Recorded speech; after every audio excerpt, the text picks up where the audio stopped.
I'm Lauren Bravo and I'm here today with fashion blogger, influencer and charity shop aficionado Caroline Jones, aka Knickers Model Zone. First, tell me about the project. So in 2015, every single day you wore a different outfit sourced entirely from charity shops. I did, yes. How did that come about? Well, it came about because my mum Mary was a charity shop volunteer at Cancer Research UK for 12 years. So wow. I've always been exposed and loved to wear second-hand clothes, mixing up with new. Sadly, she had breast cancer, which she lived with for 12 years. And then sadly, she passed away in October 14. I felt very much that I needed to remember her in a very happy way because that was what she wanted.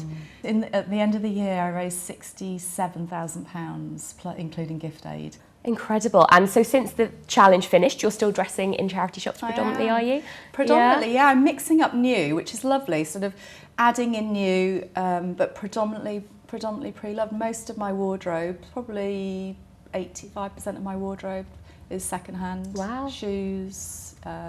Not underwear. Not underwear. Knickers are always Model Zone. Knickers always Model Zone. Have you ever bought bras or swimsuits or anything? I have, yeah. Shops? Sports bras. Yeah. With tags on. You know, you know also I know. yourself. You can pick up lots of things which haven't been worn before. So let's talk about charity shop shopping in general. I have brought you today to my favourite local charity shop, which is the Crisis Shop in Finsbury Park.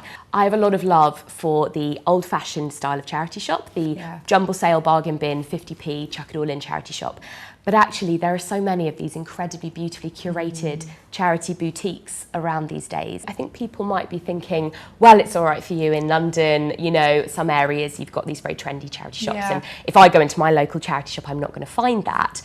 But actually, there is a joy in all of the different types that you have across the country, aren't there? That's a really good challenge. I get that challenge a lot. I get asked that question a lot. You know, you live in you know, the north of London in Hertfordshire. You must get great pieces.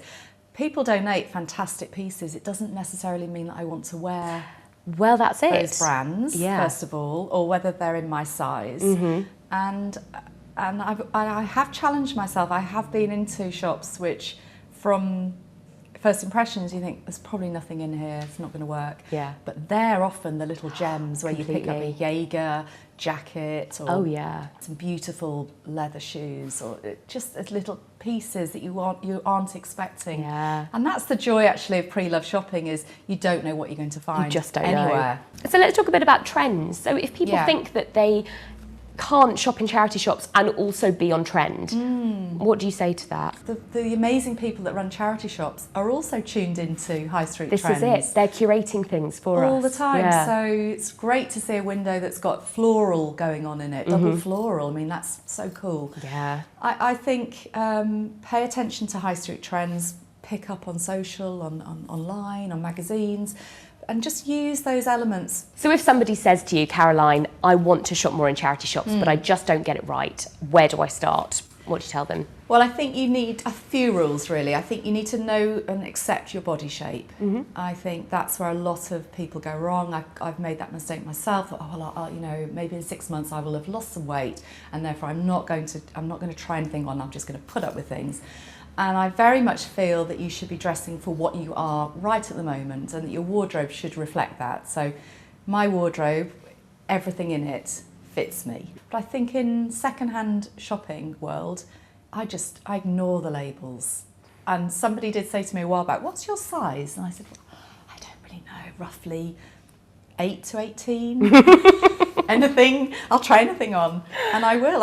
I'm really not dictated to by the sizing of anything. If it looks right, if it feels right, I'll wear it.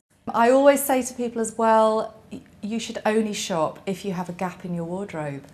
Yes, really? This is very sensible. Yeah. Isn't it? And I've taken lots of women into a charity shop who've never been in the space before. Right. And I think that the key thing really is trying things on.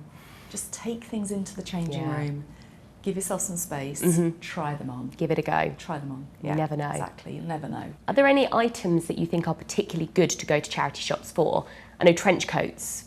Lots of classic trenches. Coats generally, Right. incredible. There are some amazing coats. They're made to last. Sometimes you have to adapt. I do have a couple of pieces from the 80s where I have removed the shoulder pads. Right. Because they've been just too excessive. And you can do these little tweaks are not that difficult to do. What else? Now, you love accessories, right? I love accessories. There's a lot of brilliant necklaces, brooches, Won't leave scarves. a house without a bangle. And it's a good entry level, I think, isn't it, for people who are still nervous about charity shops? Yeah. Just go in and look at accessories. Go and look at accessories, scarves, sunglasses. Good gateway. Bags. Brooches are having a massive moment again this season. They are. Badges as well. Oh, badges, That's a good one. Childhood pin badges. Yeah, badges are great. And do have a look online as well. A lot of charities now have an online shop. Very true. So they're a great place. And they have a vintage section as well. So look at that. Occasion dresses particularly. Very much, all of that whole range. And really well edited. And they have bloggers and people sort of putting pieces together, key trends. That's it. But for me, I think it's really coming into the shop and rummaging. Having the origins of rummaging. Yeah, can't beat a good rummage. You can't.